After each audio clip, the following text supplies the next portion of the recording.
জঙ্গলমহলে রামলালের তাণ্ডব।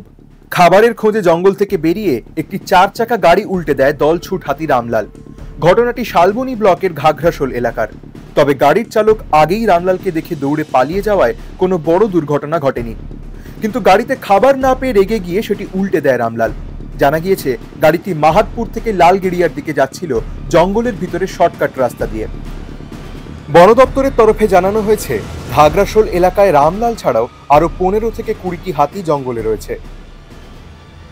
অন্যদিকে 10ই সেপ্টেম্বর বুধবার পশ্চিম মেদিনীপুরের চাঁদরা রেঞ্জের গুড়গুড়িপাল বিটের গ্রামীণ এলাকায় ধান খেতে তাণ্ডব চালায় 10টি হাতির একটি দল, ফলে ফসল ক্ষতিগ্রস্ত হওয়ার আশঙ্কা। জানা গিয়েছে সকালে ওই হাতির দলটি পলাশিয়ার রাস্তা পেরিয়ে শুকনাখালীর জঙ্গলে প্রবেশ করেছে। মেদিনীপুর বন বিভাগের ডিএফও দীপক এম বলেন, এখন উচ্চ মাধ্যমিক পরীক্ষা চলছে, বনকর্মীরা বিভিন্ন রাস্তায় পাহারা দিচ্ছেন। তা হলেও সাধারণ মানুষকে সতর্ক থাকতে হবে, হাতিকে উত্ত্যক্ত করা চলবে না।